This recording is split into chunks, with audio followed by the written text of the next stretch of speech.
अब हम अपनी क्लास को स्प्रिंग वाले काम को ही आगे बढ़ाते हैं। जैसे मान लीजिए कभी यूं आ जाए कि एक स्प्रिंग है, नेचुरल लेंथ थी L, स्प्रिंग कांस्टेंट था K।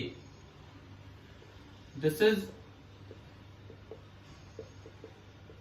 Cut into n equal parts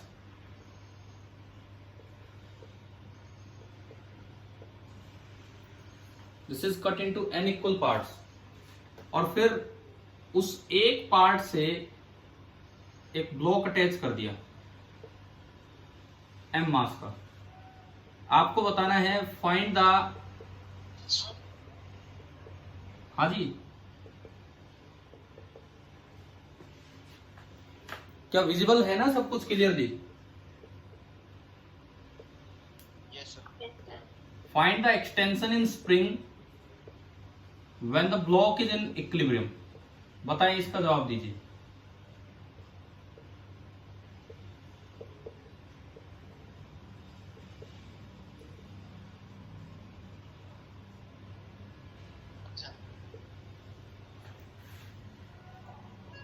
ये सवाल है।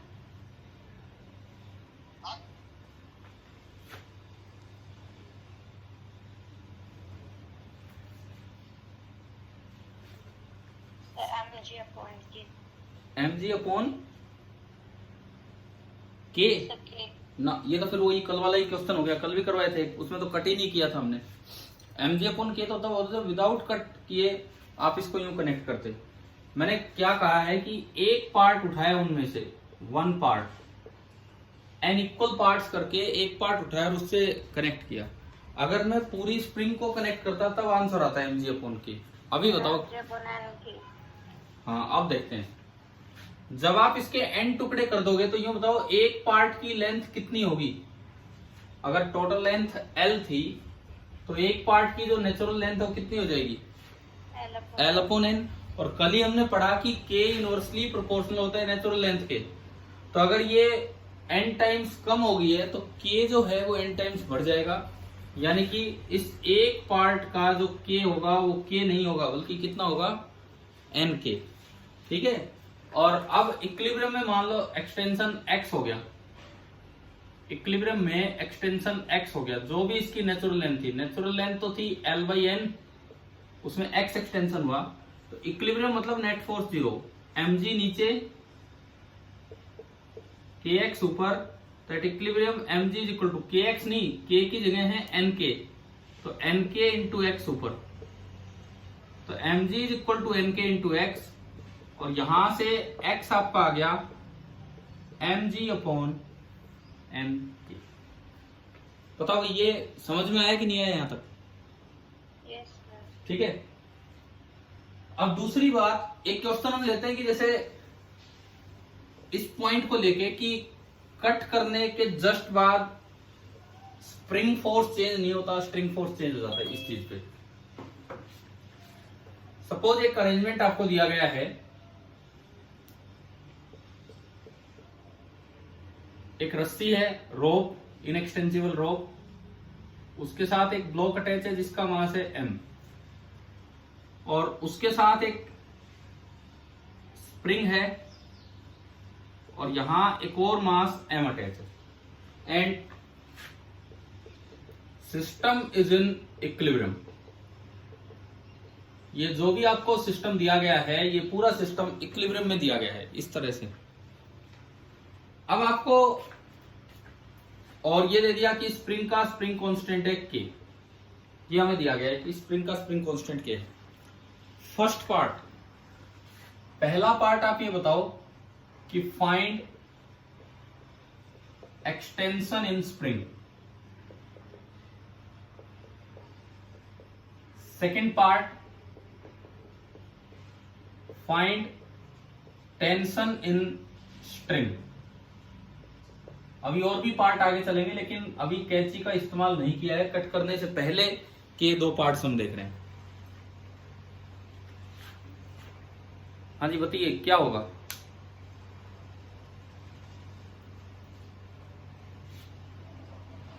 Find extension in spring and tension in spring, ये दो पार्ट।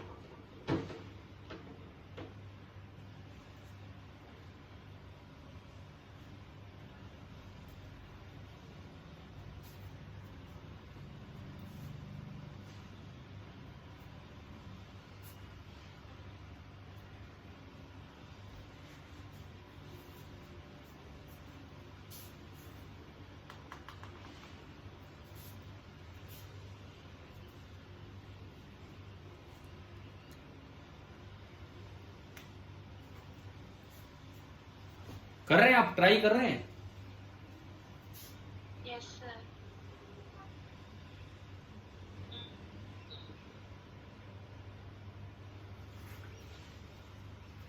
कीजिए, आप ट्राई कीजिए।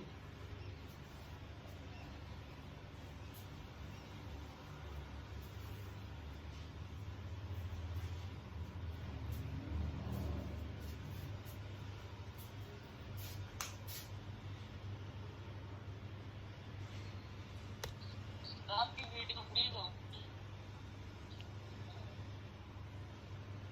क्या हुआ, वीडियो नहीं दिख रही है?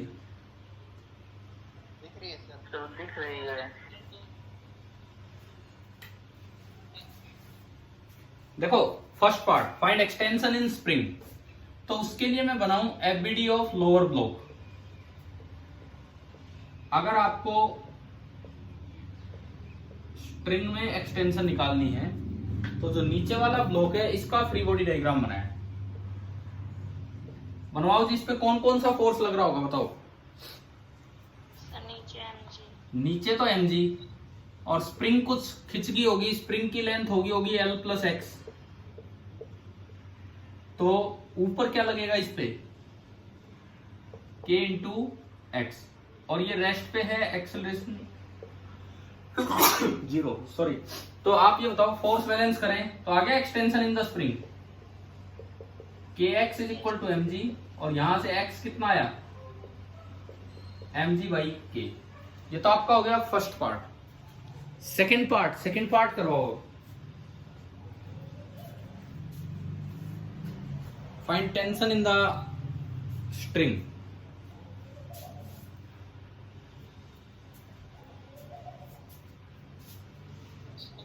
एक बार सर को बोलना कि एंट्री देगी। क्या हुआ, किसकी एंट्री रहेगी? जिले सर, विजेंद्र सर या जिले सर, कोई सुन रहे हैं क्या?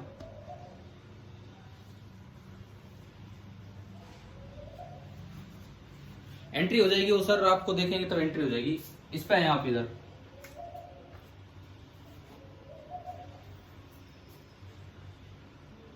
हाँ भाई, सेकंड पार्ट, ये तो हुआ first part FBD of lower block बना के। सेकंड पार्ट कैसे करें ये बताओ, कि टेंशन इन द स्ट्रिंग कैसे निकालें। देखिए, सेकंड पार्ट को करने के मैं दो मेथड बता रहा हूं। क्या फर्स्ट मेथड आ गया आपको समझ में? पहला मेथड मतलब sorry first part. Yes, sir. अब सेकंड पार्ट अगर आप करना चाहते हो, आप टेंशन चाहते तो एक तरीका तो है कि आप केवल बना लो एफबीडी ऑफ अपर ब्लॉक। एक तरीका तो है आप एफबीडी ऑफ अपर ब्लॉक बना लीजिए। अपर ब्लॉक की एफबीडी बनाएंगे तो ये मास है m, ऊपर वाला।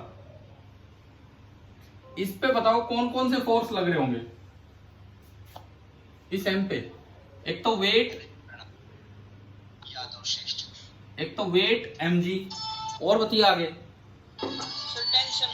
टेंशन ऊपर T हो गया, और कोई है? स्प्रिंग भी अटैच है इस m मास से, तो स्प्रिंग किधर फोर्स लगाएगी बताओ? स्प्रिंग नीचे, क्योंकि स्प्रिंग खींचेगी। स्प्रिंग खुद एक्सटेंडेड है तो दोनों को अंदर की तरफ खींचेगी, यानी कि इस पे स्प्रिंग फोर्स लगेगा kx। और एक बार x की वैल्यू रख लो, अभी निकाला था आपने, तो k into mg by k से k कैंसिल हो गया, यानी कि स्प्रिंग फोर्स भी है mg, और ये रेस्ट पे है, इक्विलिब्रियम में पूरा सिस्टम। तो फोर्स बैलेंस कर दो, ऊपर तो फोर्स है T और नीचे mg और kx, तो T बराबर mg प्लस kx, यानी कि T बराबर कितना आ गया, 2mg 2 mg। ये आप डायरेक्ट भी ला सकते थे। ये इसमें तो क्या हुआ, आपको फर्स्ट पार्ट का यूज करना पड़ा। इसमें तो आपको फर्स्ट पार्ट का यूज करना पड़ा, x की वैल्यू इसमें पुट करनी पड़ी कि भाई कितना होगा। अब देखिए डायरेक्ट कैसे ला सकते थे। सेकंड पार्ट, आप केवल सेकंड पार्ट को सीधा लाने का तरीका, APD of m plus spring plus m, इस पूरे का फ्री बॉडी डायग्राम मैंने बनाया। ऊपर वाला m प्लस स्प्रिंग प्लस नीचे वाला m, इस पूरे का फ्री बॉडी डायग्राम मैंने बनाया। तो ये ऊपर वाला m है,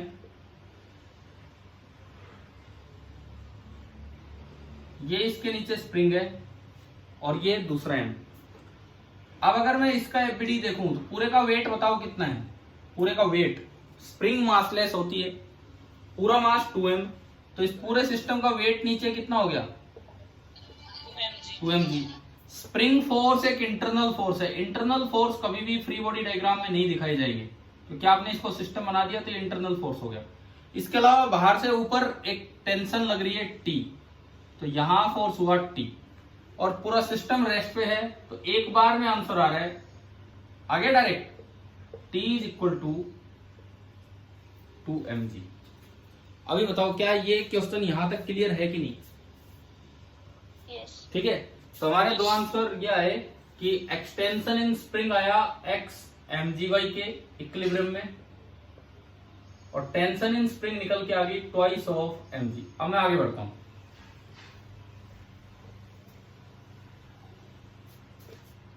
अब देखो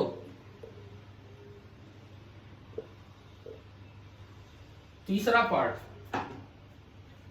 सपोज कीजिए इसको बीच से काट दिया जाए। थर्ड पार्ट है कि हमने इस स्प्रिंग को बीच से कट कर दिया। If the spring is cut from the middle, बीच से,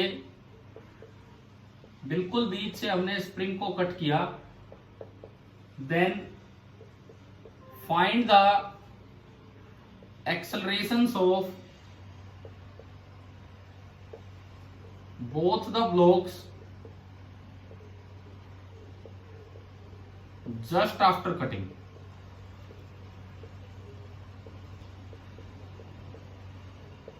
इसका जवाब दीजिए।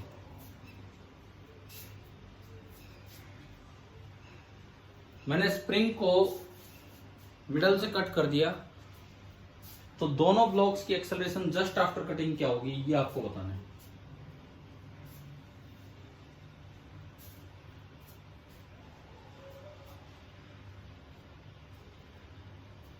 सर ऑफ की तो उसी टाइम पे 0 हो जाएगी।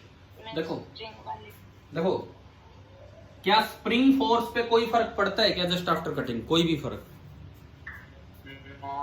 नहीं पड़ेगा। इसको देखिए, इस पे नीचे फोर्स रहेगा mg, ये पूरी लेंथ थी L प्लस एक्स, तो कट करने के बाद आधी लेंथ बचेगी L/2 प्लस x/2। एक्सटेंशन आधा हो गया, लेकिन K भी तो डबल होगा। L आधा हो गया तो K भी तो डबल होगा। तो इस पे जो फोर्स लगेगा वो लगेगा 2K इंटू x/2, यानी कि अभी भी kx है, और kx तो mg को बैलेंस कर ही रहा था, यानी कि अब भी नेट फोर्स कितना रहेगा 0 रहेगा, यानी कि एक्सेलरेशन जस्ट आफ्टर कटिंग इसकी कितनी होगी 0। आ गया ना समझ में? ठीक है, सिमिलरली यहां कोई फोर्स चेंज नहीं होगा। एक तो इसका वेट, एक ऊपर टेंशन T, और एक नीचे उतना ही फोर्स रहेगा। K की जगह 2K हो जाएगा और एक्सटेंशन आधा हो जाएगा, तो फोर्स उतना ही रहेगा KX। इसका मतलब इस पे भी एकदम से फोर्स पे कोई फर्क नहीं पड़ा, तो एक्सेलरेशन दोनों ब्लॉक्स की कितनी रहेगी 0। क्या ये समझ में आया कि नहीं आया बताओ? हाँ भाई, क्लियर है ये वाला part? Yes sir. Yes sir. Acceleration upper, acceleration lower, दोनों ब्लॉक्स की 0 होगी।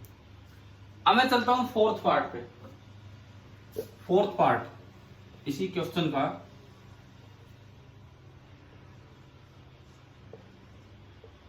ये सेम अरेंजमेंट, इसी में कुछ चीजें हम सीखते जा रहे हैं। फोर्थ पार्ट है repeat the third part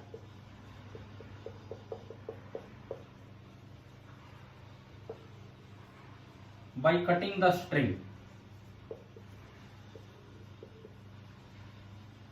Instead of spring. Spring की बजाय अगर आपने स्ट्रिंग को कट किया होता तो अब आप आंसर दीजिए।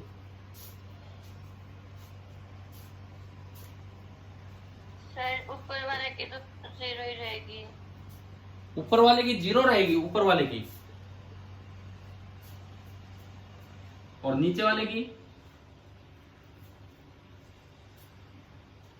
नीचे वाले की 0 नहीं होगी। ये मुझे लग रहा है दोनों गलत जवाब दे दिए। देखो इधर सुनो, आपने इसको यहां से काटा, कल हमने क्या पढ़ा था, क्या स्ट्रिंग एकदम से ढीली हो जाएगी कि नहीं, क्या स्ट्रिंग की टेंशन सडनली खत्म होगी कि नहीं होगी, बताओ।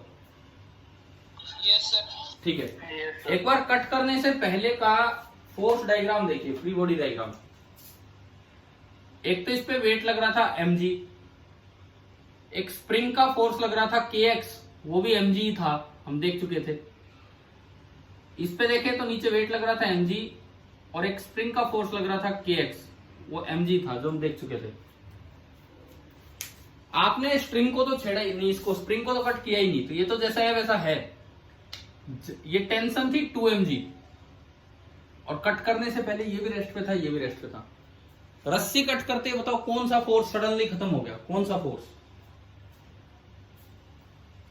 रस्सी कट करते कौन सा फोर्स सडनली खत्म हो गया? टेंशन। रस्सी कट करते ही टेंशन होगी 0, और इस पे एकदम से कोई फर्क ही नहीं पड़ना। अब देखो, पहले ऊपर वाले ब्लॉक को देखो, अब ऊपर वाले ब्लॉक पे नेट फोर्स कितना है? 2mg। ऊपर वाले ब्लॉक को अगर मैं देखूं तो नेट फोर्स है 2mg, और एक्सेलरेशन होती है फोर्स अपॉन मास। तो बताओ ऊपर वाले ब्लॉक की सडनली एकदम से एक्सेलरेशन कितनी होगी नीचे की तरफ? बताओ, अगर ये फोर्स है तो इस ब्लॉक की अचानक से एक्सेलरेशन कितनी आएगी नीचे? F/m करके कितनी आएगी? 2g। तो upper block, acceleration of upper block, तो इसका तो आंसर होगा 2g डाउनवर्ड। लोअर ब्लॉक पे बताओ कोई फर्क पड़ा है क्या सडनली? क्या इस पे कोई फोर्सेस चेंज हुए हैं क्या एकदम से? अभी नहीं हुए, बाद में होगा, जो होता रहेगा। यानी कि लोअर ब्लॉक की एक्सेलरेशन होगी 0। अभी बताइए कि आपको ये वाला पार्ट आ गया क्या समझ में, फोर्थ पार्ट? ठीक है, तो मतलब इस तरह से स्प्रिंग स्ट्रिंग कट भी करना हो या इस तरह के सारे सवाल आप देख लेना ध्यान से कि किस तरह से हमें ट्राई करना। अच्छा, अब कई बार क्या होता है कि सवाल में स्प्रिंग सीरीज या पैरेलल में लगी आ जाती है, तो मैं एक बार वो पढ़ा देता हूं आपको, क्योंकि हम स्प्रिंग फोर्स वाला पार्ट कर रहे हैं अभी। और भी स्प्रिंग वर्क एनर्जी में भी आएगी दोबारा, एसएचएम में भी आएगी, हर चैप्टर में चलती रहेगी आगे। यहाँ जितना फोर्स से रिलेटेड काम है वो कर रहे हैं। तो अभी जो हम सीख रहे होंगे,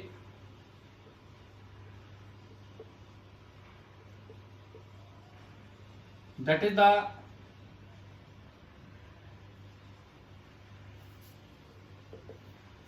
combination of springs,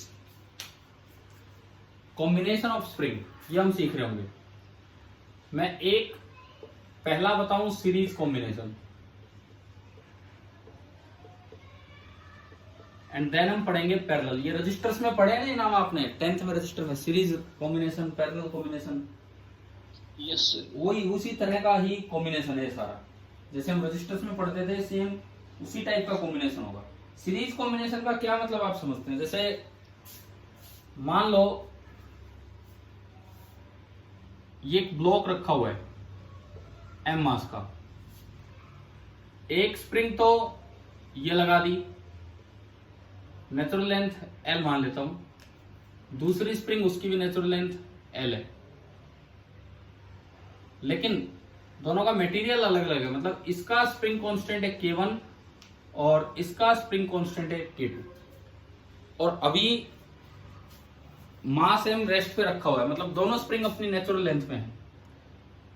देखो सीरीज कॉम्बिनेशन ऐसा ही रजिस्टर्स में होता था, एक के आगे एक जुड़ा हो और बीच में ब्रांच ना निकली हो, एक के आगे एक जुड़ा हो और बीच में ब्रांच ना निकली हो, तो ये आपका होता है सीरीज कॉम्बिनेशन। क्लियर, समझ में आया यहां तक क्या मतलब है सीरीज कॉम्बिनेशन का? ठीक है। अब अगर मैं इस ब्लॉक को x आगे खींच ले जाऊं, अगर मैं इस ब्लॉक को सपोज यहां से x आगे खींच ले जाऊं, तो ये मैं कैसे बताऊं कि किस स्प्रिंग में कितना खिंचा हुआ होगा? देखो कुछ तो ये ब्लैक वाली स्प्रिंग कुछ खिंची होगी, पहली वाली, मान लो पहली वाली की लेंथ होगी L प्लस x1, और कुछ ये ब्लू वाली स्प्रिंग खिंची होगी, और इसकी लेंथ होगी L प्लस x2। तो एक रिलेशन बताओ, x1 और x2 में क्या रिलेशन है?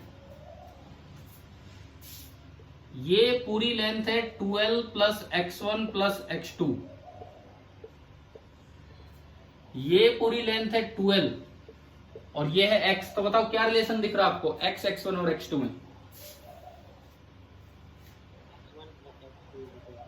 x is equal to x1 plus x2। लेकिन जब सीरीज में स्प्रिंग होती है तो जरूरी नहीं कि दोनों स्प्रिंग में सेम एक्सटेंशन हो, कितना भी हो सकता है, वो डिपेंड करता है उनके फोर्स कांस्टेंट पे।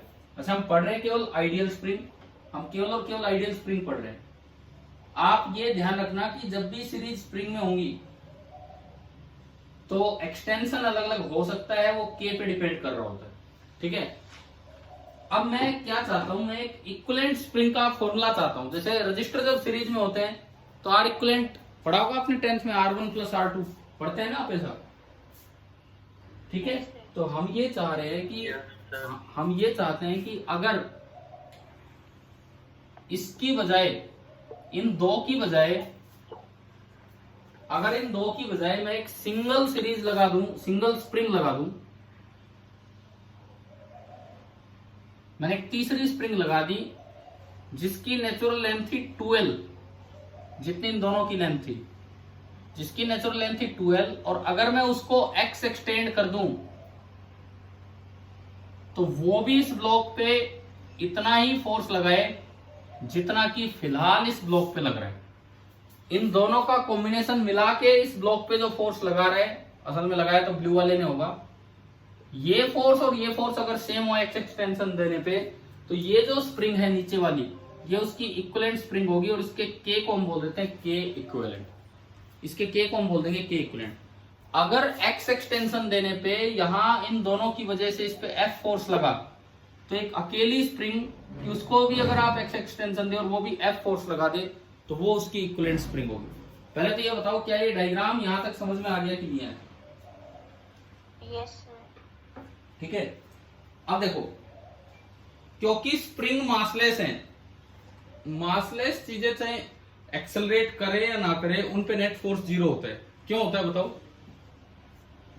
मासलेस चीजों पे नेट फोर्स 0 होता है, चाहे वो एक्सेलरेट करे या ना करे। क्यों होता है बताइए? सर क्योंकि जो फोर्स होता है वो m में होता है। हाँ, क्योंकि फोर्स होता है मास इंटू एक्सेलरेशन। अब चाहे एक्सेलरेशन हो लेकिन मास 0 है तो फोर्स 0 हो जाएगा। तो आप किसी भी स्प्रिंग पे देखोगे तो उस पे नेट फोर्स 0 होना है। अब देखो एक बार हम फोर्सेस देखते हैं क्या है क्या नहीं। देखिए ये स्प्रिंग कितना खींची है, ये वाली स्प्रिंग कितना खींची है बताओ, या ब्लू वाली कितना एक्सटेंशन है इसमें? ब्लू वाली स्प्रिंग में एक्सटेंशन कितना है? ये L लेंथ थी, अब L प्लस x2 होगी, तो ब्लू वाली स्प्रिंग में एक्सटेंशन कितना है? x2। यानी कि ब्लू वाली स्प्रिंग ने इस पे जो फोर्स लगाया होगा F, that will B K2 into x2। K2 इसका फोर्स कांस्टेंट है, K2 into x2। Clear? Blue वाली स्प्रिंग ने ब्लॉक M पे फोर्स लगाया K2 x2 by Newton's third law. अगर ब्लू स्प्रिंग ने इस मास M पे फोर्स लगाया K2 x2, तो मास M ने भी ब्लू स्प्रिंग पे उधर की तरफ फोर्स लगा दिया होगा, तो ब्लू स्प्रिंग पे भी उधर की तरफ कितना फोर्स लगा होगा बताओ? ब्लू स्प्रिंग पे उधर की तरफ कितना फोर्स लगा होगा? K2 into x2। इतनी बात आई समझ में? अब इधर आओ, अब इधर आओ। ये जो ब्लैक वाली स्प्रिंग है, ये एल लेंथ थी, अब एल प्लस एक्स वन, तो एक्सटेंशन x1 हो चुका है, K1 इसका फोर्स कांस्टेंट है। जब आपने इसको x1 खींच दिया तो ये वापस आने का प्रयास कर रही होगी, यानी कि इस ब्लैक वाली स्प्रिंग ने इधर की तरफ कितना फोर्स लगा रखा होगा बताओ? K1 x1। अब आप केवल ब्लू स्प्रिंग का एफबीडी देखो, ये जो बीच वाली स्प्रिंग है केवल इसका एफबीडी देखिए, केवल इसका एफबीडी, इस पे दो फोर्स लग रहे हैं। इधर से कितना लग रहा है K1 x1 और उधर से कितना लग रहा है K2 x2। और क्योंकि स्प्रिंग मासलेस है, क्योंकि स्प्रिंग मासलेस है तो चाहे कुछ भी एक्सेलरेशन हो नेट फोर्स जीरो रहेगा। एफ नेट जीरो रहने का मतलब कि जितना उधर फोर्स है उतना इधर है, यानी कि क्या इक्वेशन बनी? K1 x1 is equal to K2 x2। पहले तो आप ये बताओ इसका लॉजिक समझ में आया क्या? क्या ये क्यों ये इक्वेशन बनी है? K1 x1 is equal to K2 x2। सबसे पहली बात तो ये है। अच्छा, अब इसमें सुनो, एक रिजल्ट ये हमारे पास आ गया कि सीरीज में 3-4 स्प्रिंग अगर लगी है, एक्सटेंशन सब में सेम नहीं है, लेकिन जो स्प्रिंग फोर्स है वो सब में सेम जनरेट होगा। पहले में K1 x1 जनरेट हुआ, दूसरे में K2 x2, यानी कि स्प्रिंग फोर्स सभी में सेम जनरेट होगा। यानी कि सीरीज कॉम्बिनेशन में आप ऐसे याद रख सकते हो, अगर आपने उनको खींचा है तो एक्सटेंशंस तो डिफरेंट होंगी, वो तो डिपेंड कर रही होंगी K की वैल्यू पे, लेकिन जो टेंशंस होंगी, टेंशन मतलब स्प्रिंग फोर्स, टेंशंस मतलब स्प्रिंग फोर्स, वो सभी में क्या होगी? सेम। पहली बात क्या है, रिजल्ट आपको याद हो जाएगा कि नहीं बताओ यहां तक? ठीक है, हमारे पास एक रिजल्ट आ गया K1 x1 K2 x2 ये दोनों बराबर है। अब इधर से देखो, इस ब्लॉक पे फोर्स लग रहा था K2 x2 और यहां मैंने नीचे रेड वाली इक्विवेलेंट स्प्रिंग लगाई, तो ये फोर्स कितना लगेगा? इस स्प्रिंग में, रेड वाली स्प्रिंग में एक्सटेंशन कितना हुआ है? x, और इसका K है K इक्विवेलेंट, तो ये जो फोर्स लगाएगी that will be equal to K equivalent into x। Clear? और हम ये चाहते हैं कि ये इक्विवेलेंट स्प्रिंग है, मतलब जितना ऊपर फोर्स लगा उतना ही यहां लगेगा। तो यहां से एक इक्वेशन बनी K2 x2 is equal to K equivalent into x। K2 x2 is equal to K equivalent into x, क्योंकि ये इक्विवेलेंट स्प्रिंग है,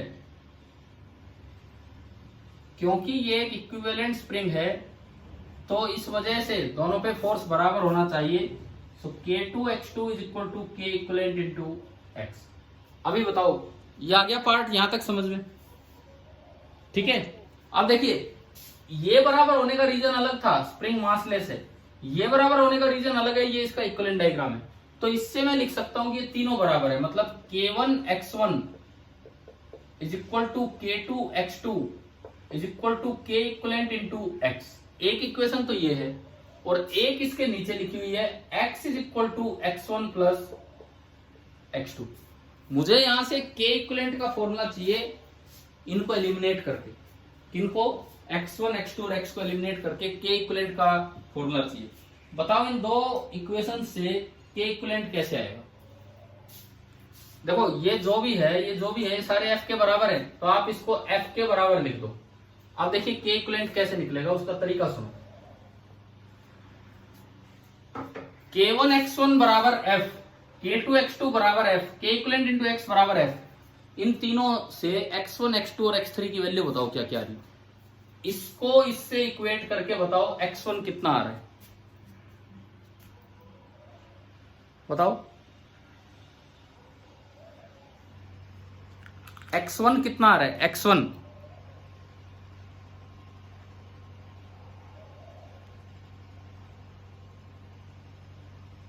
अभी कोई तो जवाब दो। अरे मैं जो पूछ रहा हूं उसका जवाब दो आप। मैं कह रहा हूं कि इसको इससे इक्वेट करके देखो ना, x1 कितना आया? f by K1। x1 की जगह मैंने रखा f बाई K1। इसको इससे इक्वेट करके बताओ x2 कितना आ रहा है? x2 f बाई K2, तो ये मैंने यहां रखा। और इसको इससे इक्वेट करके बताओ x कितना आ रहा है? x, तो ये बन गया आपका x बराबर x1 प्लस x2 से ये, और f कॉमन आके कैंसिल हो गया, एफ कॉमन आके कैंसिल हो गया, तो it implies 1/k equivalent is equal to 1/k1 plus 1/k2। ये कैसा फॉर्मूला है? जैसा 10th में रजिस्टर्स का सीरीज में होता था कि पैरेलल में? पैरेलल में। लेकिन यहाँ पे स्प्रिंग्स का सीरीज में।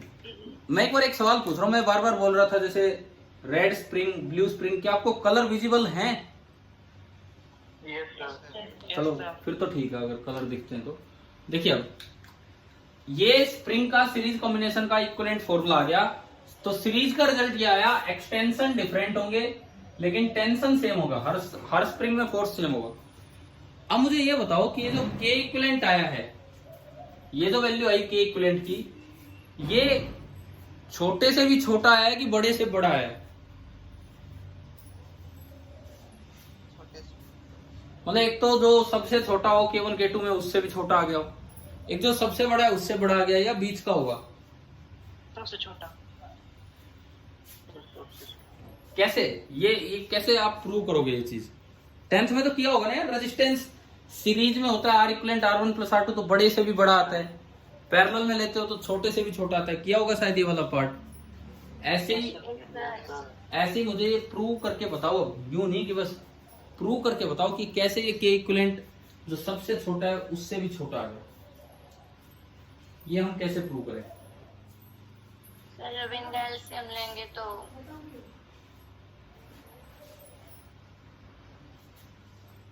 देखो मैं मिटा दूं ये डायग्राम, एक बार तो आ ही गया होगा समझ में।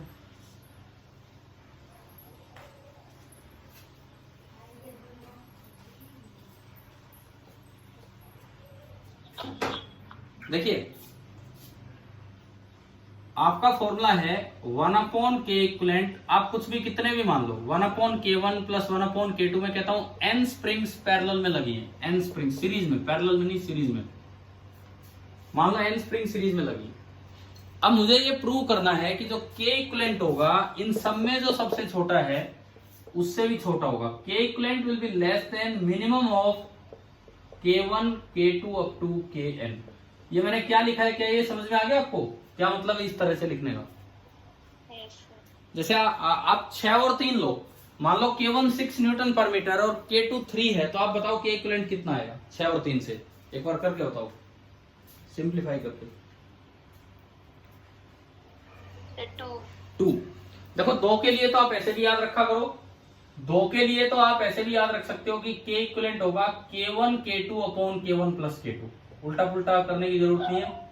2 के लिए तो ऐसे भी निकाल सकते हैं, K1 K2 upon K1 plus K2, तो 6 इंटू 3 9, 18 अपॉन 6 प्लस 3 9, 18/9 2, यानी कि 6 और 3 से 2 आया, तो 2 जो आ रहा है वो तो 3 से भी छोटा है, जो सबसे छोटा था उससे भी छोटा आ रहा है 2।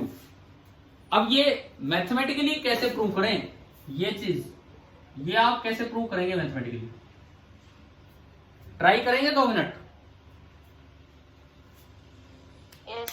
अब ट्राई कीजिए, मैं उसके बाद बताऊंगा फिर कि इस फॉर्मूले से प्रूव करना है, कीजिए ट्राई।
रुको इसको छेड़, अरे उधर बैठ जा चुपचाप ना।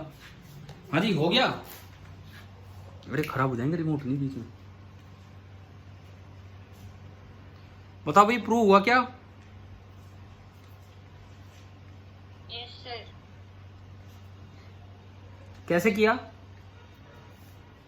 सर इनका एलसीएम लेके जब हम के की वैल्यू निकालेंगे तो k1 k2 up to kn multiply हो जाएगी ऊपर और अपॉन में k1 plus k2 up two plus kn। LCM जब लोगे तो नीचे तो मल्टीप्लाई हो जाएगा, लेकिन ऊपर तो पहले वाले में k2 से kn आएगा, दूसरे वाले में k1 से kn आएगा, k2 आएगी, तो बहुत बड़ा एक्सप्रेशन हो जाएगा। ऐसे कैसे करेंगे हम? तरीका देखो, अब सुनो, तरीका देखिए कैसे करेंगे। लेट, इनमें से आप किसी को भी मिनिमम मान लो, कोई भी। लेट के आई, आईएथ मतलब बीच में कोई भी है, बी द के मिनिमम। सबसे छोटा है के आई, तो मुझे प्रूव करना है कि जो के इक्विवेलेंट आएगा वो के आई से ही छोटा है। हाँ जी, यही तो प्रूव करना है ना, बताओ समझ में आ रहा है? इनमें से k1 k2 kn में से कोई भी एक ki मिनिमम मान लिया, हमें ये प्रूव करना है कि जो k इक्विवेलेंट आएगा वो उससे भी छोटा है। तो इस इक्वेशन को दोनों साइड ki से मल्टीप्लाई कर दो। इस इक्वेशन को multiplying both the sides by ki। तो इधर तो क्या बना? KIth upon K equivalent. First term KIth upon K1, second term KIth upon K2। ऐसे बीच में कहीं तो KIth होगा भाई, इसमें कहीं तो KIth होगा ना, जो मिनिमम है वो भी तो होगा फॉर्मूले में। जब वो टर्म आएगी तो KIth अपॉन KIth क्या बनेगा? 1 प्लस चलता रहेगा, और लास्ट वाली टर्म KIth अपॉन KN। अब देखो KIth सबसे छोटा था तो KIth अपॉन K1 पॉइंट्स में मिलेगा। KIth सबसे छोटा था तो ये 0.2, 0.4, 0.3, 0.8 और ये 1 में कुछ जुड़ रहा है, तो ये पूरी टर्म बताओ 1 से बड़ी होगी कि नहीं भाई? 1 में एक पॉजिटिव नंबर ऐड ही तो हो रहा है, तो ये पूरा जो एक्सप्रेशन है उधर वाला 1 से बड़ा हो गया कि नहीं? हो गया। It means KIth upon K equivalent this is greater than 1। K equivalent को आप उधर भेज दो, this implies KIth is greater than K equivalent, और you can say K equivalent is less than KIth, और KIth ही K मिनिमम था, तो K equivalent is less than K minimum. LCM लेके तो हम थोड़ा और उसे मुश्किल बना देंगे, वो ढंग से एक्सप्रेशन नहीं बन पाएगा, बड़ा हो जाएगा। अभी बताओ क्या ये मेथड समझ में आया कि नहीं आया? ठीक है, इस तरह से हम ये प्रूव करते हैं। उधर का नहीं दिखा था तो मैं बता देता हूँ क्या लिखा है, ये था। अब देखो इसके बाद देखिए आगे, ये तो हुआ सीरीज कॉम्बिनेशन। अब इसके बाद हम चलेंगे पैरेलल कॉम्बिनेशन की तरफ, स्प्रिंग्स का पैरेलल कॉम्बिनेशन, वो देखते हैं।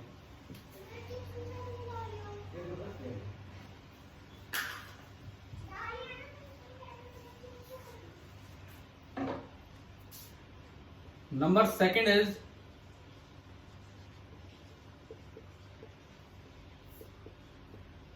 Parallel combination. देखो पैरेलल कॉम्बिनेशन वही रजिस्टर्स की तरह दिखने में दिखना चाहिए कि जैसे ये एक ब्लॉक था, मैंने यहां पे 2 स्प्रिंग लगा दी, दोनों की लेंथ तो बराबर है, नेचुरल लेंथ है L, एक का स्प्रिंग कांस्टेंट है K1 और जो दूसरे वाला है उसका स्प्रिंग कांस्टेंट है K2। ये था, ये अरेंजमेंट है सपोज कीजिए।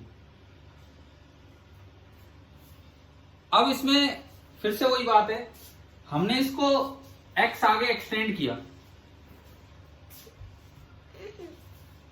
हमने इसको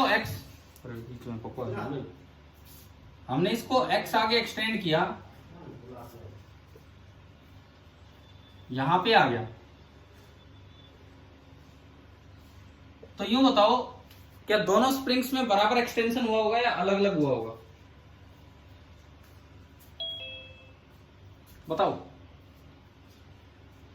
इस स्प्रिंग को भी वहां तक पहुंचना होगा और इस स्प्रिंग को भी वहां तक पहुंचना होगा, जिस तरह से एक्सटेंशन हुआ है। अभी बताओ, दोनों स्प्रिंग्स में बराबर एक्सटेंशन हुआ है कि अलग अलग हुआ है? बराबर हुआ है। बराबर हुआ है, यानी कि दोनों में ही x एक्सटेंशन हुआ, क्योंकि नई लेंथ होगी है L प्लस एक्स। इसका मतलब ये वाला भी फोर्स लगाएगा K1x, और ये वाला जो ब्लू वाली स्प्रिंग है ये फोर्स लगाएगी K2x। अब मुझे बताओ, दोनों स्प्रिंग ने फोर्स बराबर लगाया है कि अलग अलग लगाया है? ये इसका जवाब दो। सर अलग अलग अलग, यानी कि पैरेलल कॉम्बिनेशन में एक्सटेंशन सेम है, लेकिन टेंशन डिफरेंट है। सीरीज कॉम्बिनेशन में उल्टा था ना, इससे याद आ गया होगा। अभी ध्यान आ रहा है, सीरीज कॉम्बिनेशन में टेंशन सेम आया था और एक्सटेंशन अलग अलग आया था। ठीक है, तो Yes, sir. अब मैं आता हूं वो इक्विवेलेंट वाले डायग्राम पे। इक्विवेलेंट वाला डायग्राम, मैंने यहां पे एक ब्लॉक लगा दिया, मास है m, और ये इसको यूं आगे खींच दिया। नई लेंथ इसकी भी L प्लस एक्स, इसकी नेचुरल लेंथ थी L और हमने x एक्सटेंशन दिया, तो इस पे उतना ही फोर्स लगना चाहिए जितना कि इस पे लग रहा था। एक बार यूं बताओ, इस मास पे कितना फोर्स लग रहा है total? K1x plus K1x plus K2x। यहां अगर मैं फोर्स को F से डिनोट करूं, F, तो इस बार तो दोनों इस पे लग रहे हैं, तो यहां से देखता हूं तो F बना K1x प्लस K2x, और यहां से F कितना बनेगा? यहां से देख के बताओ, अगर इसका स्प्रिंग कांस्टेंट K इक्विवेलेंट है तो।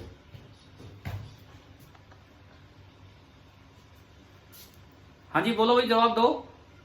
Sir K equivalent into x, force तो दोनों सेम होंगे, तो इन दोनों को आपने इक्वेट किया, तो K1 plus K2 into x, x common आ गया, is equal to K equivalent into x, और x से x कैंसिल, और यहां से K इक्विवेलेंट आया K1 प्लस K2। और ये इस तरह का फॉर्मूला है कि जो सबसे बड़ा है उससे भी बड़ा आएगा, K equivalent is greater than K max. अभी बताइए, क्या ये पूरा क्लियर हो गया कि नहीं? पैरेलल कॉम्बिनेशन, ठीक है। ये इस तरह का आगे जैसे रजिस्टर्स का सीरीज का फॉर्मूला था, बिल्कुल उस तरह का। अब देखिए, एक क्वेश्चन लेते हैं कॉम्बिनेशंस के ऊपर।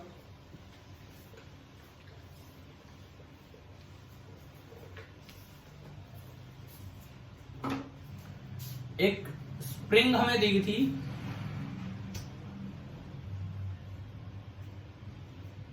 बीच बीच में नहीं, एक स्प्रिंग दी थी जिसकी लेंथ है L और स्प्रिंग कांस्टेंट है K। It is cut into n equal parts.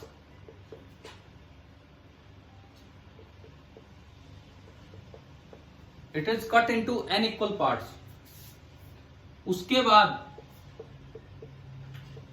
इन सभी n पार्ट्स को यूं कनेक्ट कर दिया।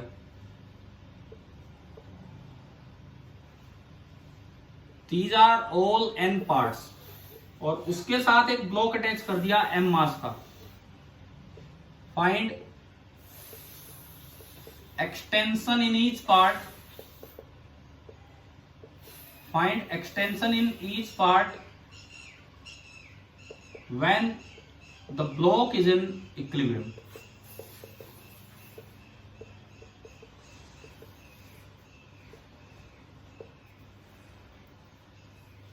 कीजिए, ये कीजिए।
फिर आ गया तू। रुक जा, चुप। हाँ जी भाई, हुआ कोई इसको हिला मत करो, ये स्टैंड गिर जाएगा।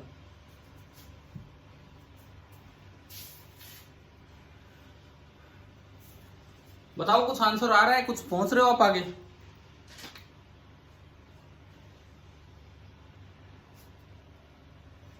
नो सर, आपने समझाया वो समझ आया, सोल्व नहीं हो रहा। सोल्व क्यों नहीं हो रहा? पहले चलो मैं समझाया वही पार्ट आपसे करवाऊंगा। Cut into n equal parts, तो हर एक पार्ट की लेंथ कितनी हो जाएगी? L upon n। अगर लेंथ n टाइम्स कम होगी तो हर एक पार्ट का स्प्रिंग कांस्टेंट कितना हो जाएगा? n के। तो आपको पहली बात तो यार ये सोचनी थी कि ये n के। अब बताओ ये सारे सीरीज में है कि पैरेलल में? ये भी आ रहा है आपको समझ में, पैरेलल में। तो पैरेलल में के इक्विवेलेंट का क्या फॉर्मूला होता है? nk plus nk plus nk। कितनी बार? कितने हैं ये? n times. तो n टाइम्स किया तो n इंटू एन के हो गया, यानी कि n स्क्वायर के।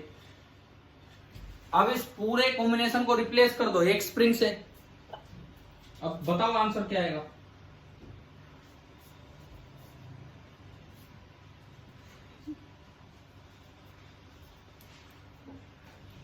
हाँ जी, पूरे कॉम्बिनेशन को रिप्लेस कर दो एक स्प्रिंग से जिसका के इक्विवेलेंट है n स्क्वायर इंटू के, और नीचे ब्लॉक लगा है m। वैसे तो हर एक पार्ट की लेंथ है l बाई n, लेकिन इक्विलिब्रियम में मान लो x आगे चला गया हर पार्ट, तो अभी इस पे नीचे तो फोर्स लगेगा mg, और ऊपर फोर्स लग रहा होगा के इक्विवेलेंट इंटू एक्स। इक्विलिब्रियम पे K equivalent into x is equal to mg। तो x बताओ कितना आ गया? mg बाई के इक्विवेलेंट, और के इक्विवेलेंट कितना है? n स्क्वायर इंटू के। बताइए समझ में आया कि नहीं आया? ठीक है ना, इसमें कोई कंफ्यूजन नहीं होना चाहिए कि क्या है क्या नहीं है। अब मान लो एक और सवाल यहीं पे मैं दूं आपको, आपके कोशिश करना खुद कुछ आइडेंटिफाई कर पाए। तो इसमें एक ऐसा अरेंजमेंट दिया कि दोनों साइड फिक्स वॉल्स हैं, दोनों साइड फिक्स वॉल है, और बीच में एक ब्लॉक रखा है जिसका मास है m, और ये नेचुरल लेंथ l है एक स्प्रिंग, और ये एक नेचुरल लेंथ है l दूसरी स्प्रिंग। इसका स्प्रिंग कांस्टेंट है k, और इसका स्प्रिंग कांस्टेंट है k2। एक का k1 और एक का k2। अब मान लो ब्लॉक को राइट की तरफ डिस्प्लेस किया, डिस्प्लेस्ड स्लाइटली एंड रिलीज्ड।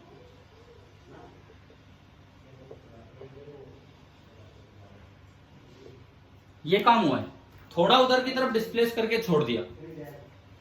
तो आपको ये बताना है कि जो इफेक्टिव फोर्स कांस्टेंट होगा स्प्रिंग कॉम्बिनेशन का वो क्या होगा। Find the effective force constant of the combination. ये जो भी कॉम्बिनेशन बनेगा इसका इफेक्टिव फोर्स कांस्टेंट। अब चाहे तो K1 K2 की मैं न्यूमेरिकल वैल्यू दे देता हूं आपको ताकि आप ये कर पाए। मान लीजिए K1 है 6 न्यूटन पर मीटर एंड K2 है 3 न्यूटन पर मीटर। अब बताओ ये क्या होगा? पेन दो रे।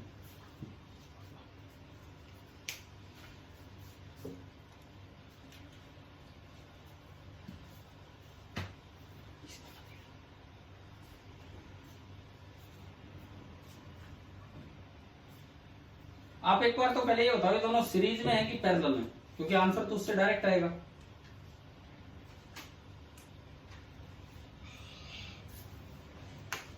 ये दोनों सीरीज में है या पैरेलल में?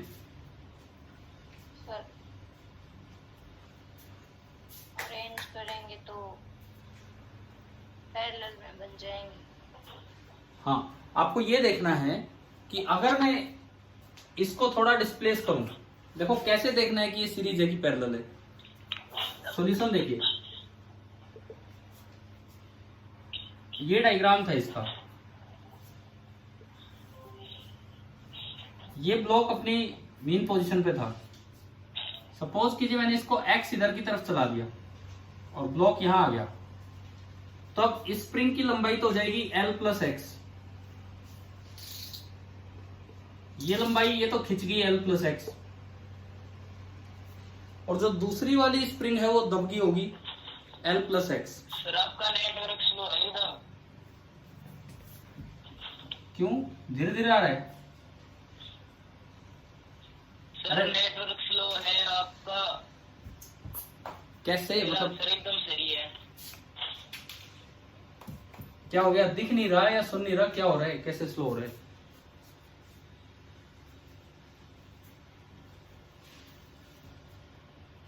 क्या भाई ये बताओ, बाकी बच्चों क्या ये बोर्ड नजर आ रहा है क्या सभी को?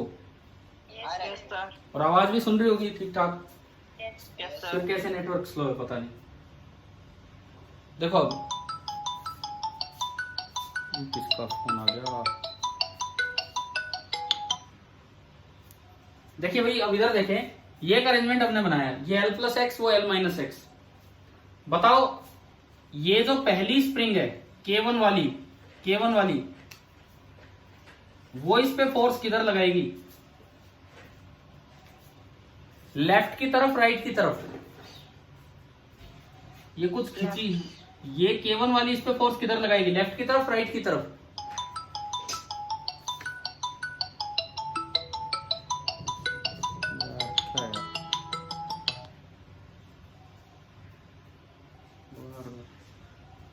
हाँ जी, अब बताओ, K1 वाला जो फोर्स लगेगा वो इधर लगेगा, और कितना लगेगा? K1 into x. K2 वाला फोर्स बताओ किधर लगेगा? अरे भाई K2 वाला फोर्स, ये K2 है, राइट में। ये लेफ्ट की तरफ लगेगा या राइट की तरफ? K2 वाला राइट में। राइट की तरफ नहीं लगेगा, राइट से लगेगा, लेकिन इधर की तरफ लगेगा क्योंकि वो दबी है। वो दबी है तो इसको धक्का मारेगी, यानी कि जो दूसरा फोर्स है K2x वो इधर लगेगा, K2 इंटू एक्स। तो आप ये बताओ इस पे नेट फोर्स कितना हो रहा है? इस ब्लॉक पे नेट फोर्स, दोनों फोर्स इधर की तरफ। Plus K2x। हाँ, यहां से अगर मैं देखता हूं तो जो F नेट बना that is K1x plus K2x, यानी कि K1 plus K2 into x. अगर इसकी बजाय मैं एक इक्विवेलेंट स्प्रिंग लगा दूं और इस ब्लॉक से अटैच करूं, केवल एक इक्विवेलेंट स्प्रिंग लगा दूं और उस ब्लॉक से अटैच करूं और K इक्विवेलेंट और उसको X चला दूं, तो वो अकेली स्प्रिंग इसको खींचेगी अपनी तरफ K इक्विवेलेंट इंटू एक्स से, परंतु फोर्स तो बराबर होने चाहिए, यानी कि K equivalent into x is equal to K1 plus K2 into x. तो K इक्विवेलेंट आ गया K1 प्लस K2।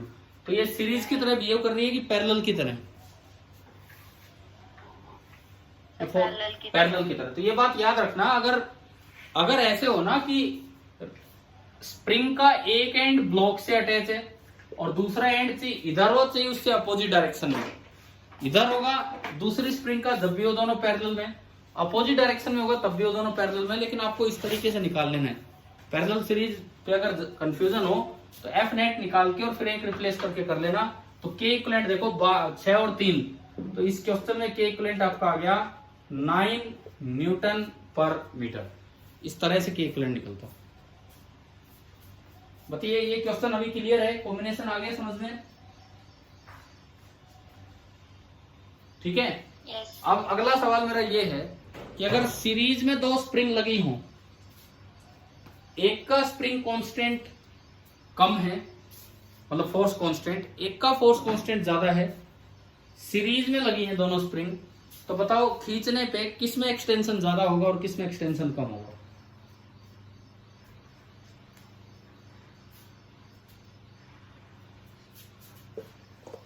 सवाल हमारा ये है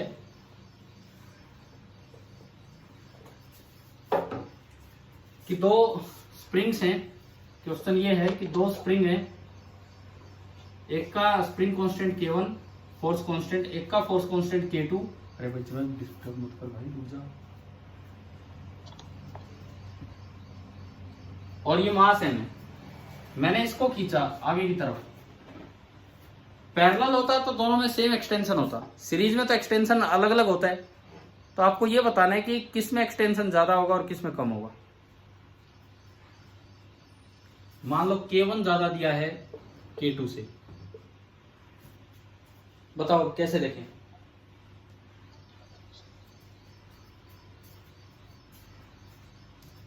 K1 ज्यादा है K2 से, तो किस में एक्सटेंशन ज्यादा होगा और किस में कम होगा?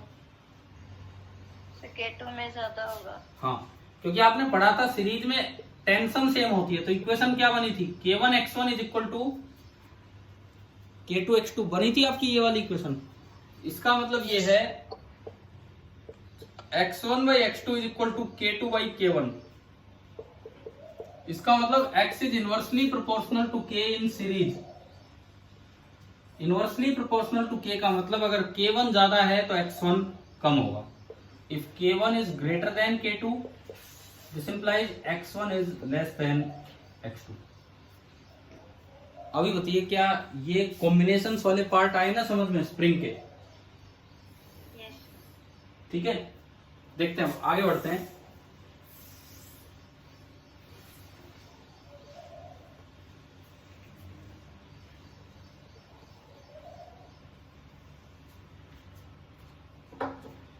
अब अगर और किसी तरह से कोई अरेंजमेंट आ जाए, मतलब सीरीज पैरेलल हमें डायरेक्ट नहीं दिख रहा, कोई और अरेंजमेंट आ जाए, जैसे ये टेबल है, मान लो ये पूरी एक टेबल है, हॉरिजॉन्टल टेबल,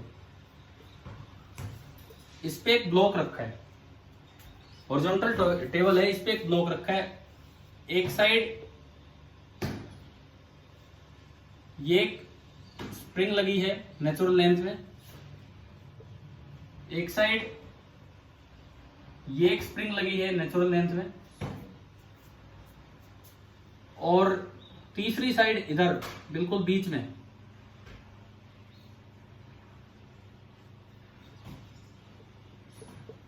ये क्वेश्चन दे रहा हूं मैं आपको होमवर्क के लिए, अभी के लिए नहीं, अभी नहीं, क्योंकि इसमें आप सोचोगे थोड़ा टाइम लगाओगे, क्योंकि मैंने सीरीज पैरेलल तो पढ़ा दिया। जैसे अभी पिछला क्वेश्चन किया तो उसमें डायरेक्ट सीरीज पैरेलल नहीं दिख रहा था, तो आपको देखना पड़ा था कि फोर्स कैसे निकला। ये मान लो तीनों का स्प्रिंग कांस्टेंट है K, तीनों स्प्रिंग अभी अपनी नेचुरल लेंथ में। वर्टिकल डायग्राम नहीं है, ये डायग्राम कौन से प्लेन पे है? वर्टिकल नहीं है, ये हॉरिजॉन्टल प्लेन पे एक डायग्राम है। जैसे टेबल पे ये चीजें फिक्स हैं इस तरह से। अब सवाल सुनो क्या है, अगर इसको इधर की तरफ इस डायरेक्शन में स्लाइटली डिस्प्लेस्ड,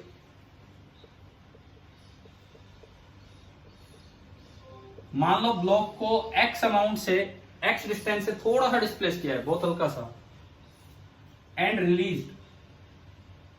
अच्छा, ये एंगल बिल्कुल 45 डिग्री है, ये बीच में है, ये इस तरह से। आप बताइए क्या अरेंजमेंट आ गया क्या समझ में? Yes sir। मैंने अभी क्या किया था, एक इधर लिया था और एक इधर लिया था, तो वो दोनों तो पैरेलल की तरह बिहेव कर रहे थे।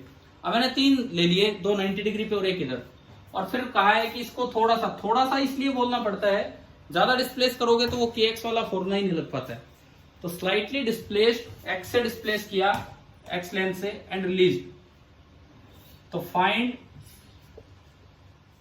नेट फोर्स, ये जो स्प्रिंग फोर्स लगेगा, फाइंड, और कोई फोर्स नहीं लेना है, वेट, mg, नॉर्मल, वो सब बैलेंस पड़े, ये केवल हॉरिजॉन्टल प्लेन में डायग्राम है। Find net spring force on block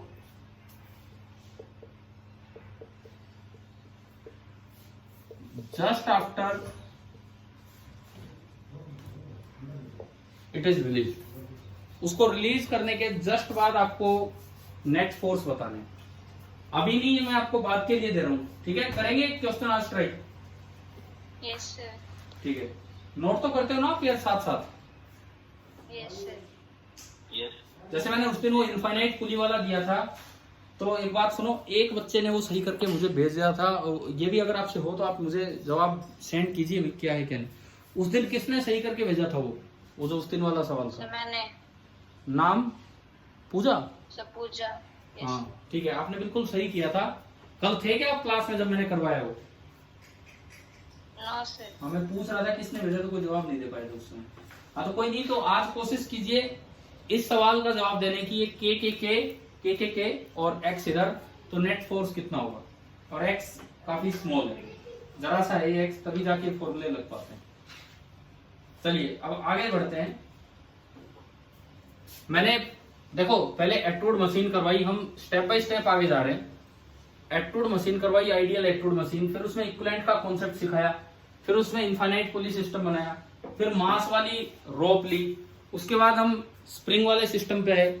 कल की क्लास और आज की आधी से ज्यादा क्लास स्प्रिंग पे ही चली गई है। अब मैं आपको एक जगह और लेके चलता हूं जहां पे न्यूटन के लॉ में दिक्कत आती है। आप ये बताओ, न्यूटन फर्स्ट लॉ कौन से फ्रेम में वैलिड था? इनर्शियल। हाँ, इनर्शियल फ्रेम में। न्यूटन फर्स्ट लॉ जो है वो केवल और केवल इनर्शियल फ्रेम में वैलिड था। ऐसे ही न्यूटन का जो सेकंड लॉ है वो भी केवल इनर्शियल फ्रेम में ही वैलिड होता है।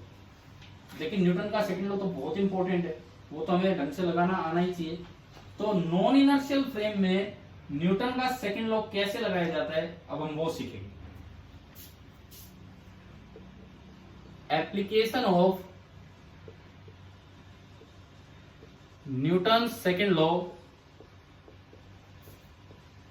application of Newton's second law in non-inertial frame।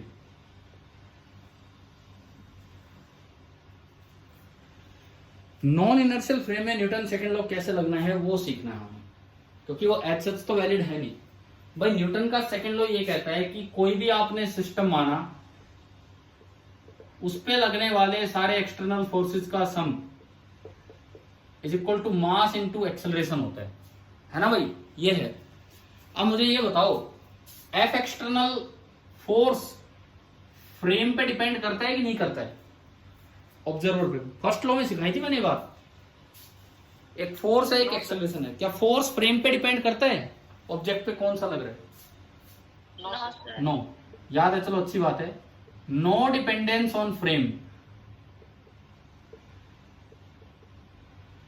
लेकिन acceleration of object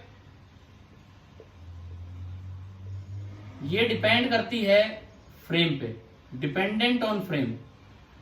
non inertial frame कौन से थे जहां न्यूटन फर्स्ट लॉ वायलेट हो रहा था? In non inertial frame, in non inertial frame ऐसा हो रहा था कि a may be zero even if f is non zero. तो अगर ऐसा हो गया तो ए जीरो और एफ नॉन जीरो, तो क्या इक्वेशन सही है? बताओ फिर। No sir. ए तो जीरो, तो ये साइड जीरो और ये नॉन जीरो, तो क्या न्यूटन सेकंड लॉ वैलिड है नॉन इनर्शियल फ्रेम में? No sir. नहीं है। न्यूटन लॉ सेकंड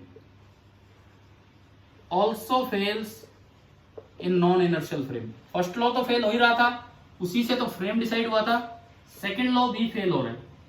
तो कैसे Newton second law non inertial frame में लगाया जाए, किस तरीके से कैसे आप नॉन इनर्शियल फ्रेम में लगाएं? तो उसके लिए क्या करो, to apply Newton law second correctly, कि वो सही इक्वेशन दे, रिजल्ट सही दे। Apply an extra force on the object जिसका आप सिस्टम बना रहे हो, और उस फोर्स को क्या नाम देंगे? ये नाम सुना है कभी? क्या लिखा है मैंने? Yes sir, pseudo force. Pseudo force, P से स्टार्ट हो रहा है, लेकिन this is pseudo force. Pseudo मतलब झूठा, है नहीं, ये है नहीं, कहीं से भी नहीं लग रहा है, लेकिन आपको अपनी इक्वेशन ठीक करने के लिए लगाना पड़ेगा, ताकि Newton second law non inertial frame में वैलिड हो जाए। होता नहीं है, Newton second law non inertial frame में भी गलत होगा, लेकिन एक एक्स्ट्रा फोर्स ऐड करके आप उसको सही कर पाओगे। एक एक्स्ट्रा फोर्स ऐड करके आप उसे सही कर पाओगे। अब देखते हैं कि स्यूडो फोर्स कितना लगाना होता है, कैसे लगाना होता है। देखिए ये भी एक बड़ा अच्छा टॉपिक है, इसको ढंग से समझना। यहां तक आई ना बात समझ में, ये जो मैंने बताया। देखो सर हमारा टेस्ट कब होगा? इस पे न्यूटन लॉ पे, ठीक है, कल होगा आपका जो टेस्ट है न्यूटन लॉ पे। लेकिन उससे पहले मैं डिस्कशन के बाद कुछ टेस्ट लेना चाहता हूं, कल की क्लास के बाद होगा। लेकिन अच्छा, कल वैसे तो यार ऑफिशियली आपका ऑफ होता है, लेकिन मैं ऑफ नहीं कर रहा हूं क्योंकि हमारे पास टाइम कम है इस बार, है ना। 2 वीक बाद तो मतलब 8-10 दिन बाद तो आपका टेस्ट ही है, 2 वीक भी नहीं है। तो कल आपकी क्लास होगी। कल हो सकता है आपकी और क्लासेज ऑफ हो, शनिवार ऑफ दे रखा है, लेकिन हम आपको ऑफ नहीं दे पाएंगे इस बार। तो कल आपकी क्लास भी होगी एंड देन क्लास के बाद आपका टेस्ट होगा, ठीक है। लेकिन उससे पहले आप एक काम करेंगे, एचसीवी का कौन सा चैप्टर है वो? सर 5th है ना। आप एक काम करेंगे, अभी तो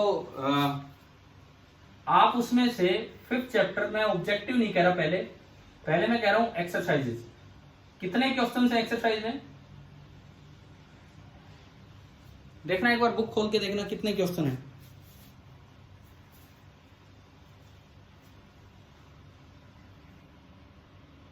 कोई बताएगा मुझे?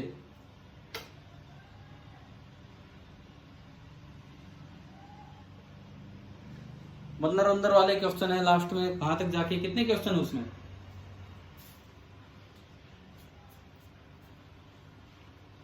अरे जल्दी बताओ। 42 हैं। तो आपका यार एक काम ये है, आप ऑब्जेक्टिव नहीं, पहले ऑब्जेक्टिव ट्राई मत करो, क्योंकि ऑब्जेक्टिव बड़े अच्छे सवाल है, कॉन्सेप्चुअल है, आप उनको खराब कर लोगे आंसर देख देख के। पहले अपने कॉन्सेप्ट क्लियर करके फिर ऑब्जेक्टिव ट्राई करने, क्योंकि आप उनके आंसर देख लोगे और फिर सेटिस्फाई हो जाओगे क्या है क्या नहीं। पहले आप सब्जेक्टिव के ये जो 42 सवाल हैं, 42 क्वेश्चंस, ये कल तक ट्राई करके रखें। शायद कल आपकी और क्लासेस ना हो, वैसे तो अक्सर शनिवार ऑफ दिया गया आपको, लेकिन हम फिजिक्स की क्लास लेंगे और उसमें चीजें भी डिस्कस कर रहे होंगे और उसके साथ ही हम कॉन्सेप्ट समझेंगे। ये इसके बाद आपका टेस्ट लेंगे, वो चीज कल हो पाए चाहे परसों हो पाए, क्योंकि परसों भी संडे ही है। लेकिन इसके बाद आपका टेस्ट लेंगे ताकि आप कुछ न्यूटन लॉ में कर पाए, क्योंकि टेस्ट अच्छा तभी होगा जब कुछ प्रैक्टिस इनसे कर चुके होंगे। चलो मैं इस पे आता हूं, application of Newton second law in non inertial frame. मान लो एक एग्जांपल देखो, सपोज ये टेबल है ऑन अर्थ, टेबल पे बुक रखी हुई है, book is at rest on table, book is at rest on table, book का मास है m, लेकिन जो इसको ऑब्जर्व कर रहे हैं वो एक गाड़ी में बैठ के जा रहे हैं और वो गाड़ी a0 एक्सेलरेशन से आगे जा रही है। This is the observer. ये बताओ ये इनर्शियल फ्रेम है कि नॉन इनर्शियल, कैसे एज्यूम करते हैं हम इसको? बोले भाई, ये इनर्शियल फ्रेम है कि नॉन इनर्शियल, कैसा एज्यूम करते हैं हम इसको? नॉन इनर्शियल, क्योंकि अर्थ के रिस्पेक्ट में एक्सेलरेटेड है। तो अब देखो न्यूटन सेकंड लॉ यहां वायलेट हो रहा है। कैसे? इस पे 2 फोर्स लग रहे हैं, ये टेबल पे आराम से रखी हुई है, तो बाहर से कोई भी देख के बताएगा तो नेट फोर्स कितना गएगा? नेट फोर्स कितना है इस पे? 0। और फोर्स तो ऑब्जर्वर चेंज होने से चेंज होता नहीं है, एग्जैक्टली 0 नहीं होता। वो मैंने कहा था उस चीज को नकार के चलो, आप इग्नोर करके चलो, तो एफ नेट तो 0 है इसके लिए भी। लेकिन जब ये खुद आगे जा रहा है तो इसको लगेगा कि ये जो बुक है, ब्लॉक है, ये इसकी तरफ आ रही है a0 एक्सेलरेशन से। तो अगर ये ऑब्जर्वर देखेगा इस ऑब्जेक्ट को, तो ऑब्जर्वर को नेट फोर्स तो कितना नजर आएगा? 0। लेकिन ऑब्जर्वर को ब्लॉक की एक्सेलरेशन नजर आएगी किधर? पीछे की तरफ। कैसे? अगर ये ऑब्जर्वर है तो इसको रेस्ट पे लाओ, इसको रेस्ट पे लाना है तो इसमें a0 घटाओ, मतलब इधर, इसमें a0 घटाया तो इसमें भी a0 घटेगा इधर, यानी कि इस ऑब्जर्वर को लगेगा कि ये बुक इधर आ रही है। तो ऑब्जर्वर को लग रहा है कि बुक पे नेट फोर्स तो कितना है? 0। और ऑब्जर्वर को लग रहा है कि बुक इधर आ रही है a0 एक्सेलरेशन से। तो क्या न्यूटन सेकंड लॉ सही है इसके लिए? नहीं है, लेकिन सही हम बनाएंगे। अगर आपको बुक में ये a0 एक्सेलरेशन देनी है तो बताओ कितना फोर्स आपको एज्यूम करना पड़ेगा? अगर इसको लगना चाहिए कि न्यूटन सही सेकंड लॉ सही है। तो अगर बुक में ए नॉट एक्सेलरेशन इधर की तरफ है तो बताओ कितना नेट फोर्स लगना चाहिए? सर आगे की तरफ ए नॉट एक्सेलरेशन, इधर की तरफ ए नॉट एक्सेलरेशन देने के लिए इस पे झूठ मूठ में एक फोर्स मानना पड़ेगा, और कितना मानना पड़ेगा? m इंटू ए नॉट, क्योंकि न्यूटन सेकंड लॉ कहता है कि अगर किसी का मास m है, एक्सेलरेशन ए नॉट है, तो उस पे फोर्स कितना लग रहा होगा? m into A not. ये लग नहीं रहा था लेकिन हमें झूठ मूठ में मानना पड़ा। So this is known as pseudo force Fp। यानी कि नॉन इनर्शियल फ्रेम से जब भी आप किसी ऑब्जेक्ट को ऑब्जर्व करेंगे तो उसका जो FBD बनाओ, उस पे जितने फोर्स लग रहे हैं वो लगने दो, इसके अलावा एक एक्स्ट्रा फोर्स लगा दो जिसको हम नाम देते हैं स्यूडो फोर्स। तो स्यूडो फोर्स को एक बार ऑब्जर्व करो आप। पहली बात, स्यूडो फोर्स की डायरेक्शन किधर ली है आपने? ऑब्जर्वर की एक्सेलरेशन किधर थी? ऑब्जर्वर की आगे। तो स्यूडो फोर्स किधर लगाया हमने? ऑब्जेक्ट पे पीछे। यानी कि पहली चीज, direction of pseudo force is opposite to the direction of acceleration of observer. Non inertial frame की जो एक्सेलरेशन होगी उससे अपोजिट डायरेक्शन में लगाना है, ऑब्जर्वर पे नहीं लगाना है। लगाना किस पे है? ऑब्जर्वर पे नहीं लगाना है, लगाना किस पे है? ऑब्जेक्ट पे। दूसरी बात, कितना लगाना है स्यूडो फोर्स का magnitude? m into A not. m किसका मास है? ऑब्जर्वर का कि ऑब्जेक्ट का? सर ऑब्जेक्ट ऑब्जेक्ट का। Mass of object into A not. A not किसकी एक्सेलरेशन है?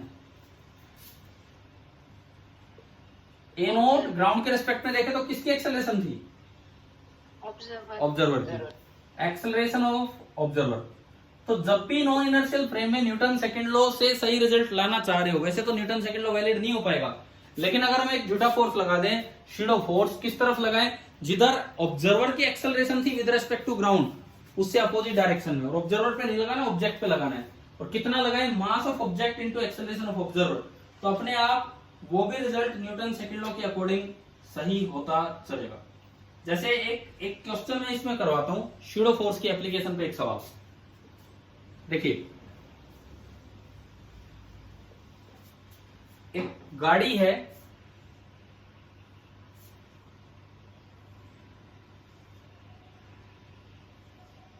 और ये गाड़ी आगे की तरफ एक्सेलरेट कर रही है, और इसकी एक्सेलरेशन है ए नॉट, कांस्टेंट है। तो अगर ये एक्सेलरेट नहीं करती तो एक बॉल यहां से लटका रखी थी, वो बिल्कुल सीधी रहती वर्टिकली, परंतु इसकी एक्सेलरेशन होने की वजह से वो बॉल ना कुछ पीछे की तरफ आ गई। एक्सेलरेशन होने की वजह से ये जो बॉल है ये पीछे की तरफ आ गई। और इस गाड़ी में एक ऑब्जर्वर बैठा है, बॉल पीछे की तरफ आ गई है यूं, इसी एंगल थीटा से।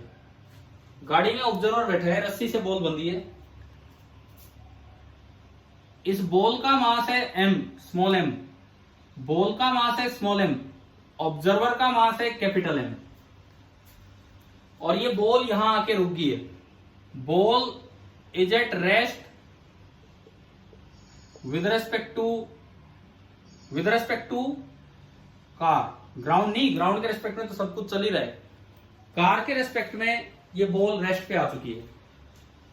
आपको बताना है कि थीटा कितना होगा, ये मेरा सवाल है।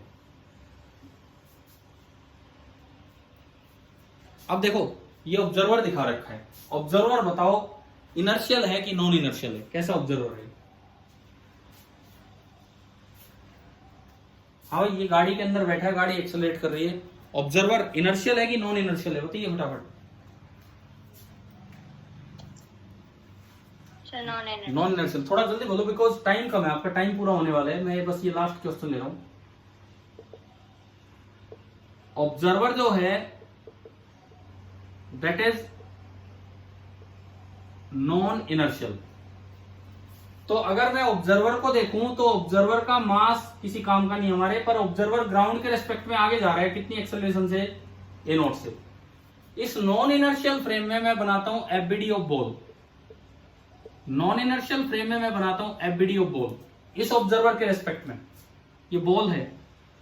पहले तो ये बताओ ऑब्जर्वर के रेस्पेक्ट में बॉल में कोई एक्सेलरेशन है कि नहीं है? ऑब्जर्वर के रेस्पेक्ट में बॉल में कोई एक्सेलरेशन है या नहीं है? नहीं है। नहीं है, ठीक है। यानी कि इसको लगेगा, इस ऑब्जर्वर को लगेगा कि जो एक्सेलरेशन है, एक्सेलरेशन दैट इज 0 ऑब्जर्वर के हिसाब से हम देखें। अब मैं फोर्सेस दिखाऊं तो पहले तो रियल फोर्स जो लग रहे हैं वो 2 ही फोर्स लग रहे हैं इस पे।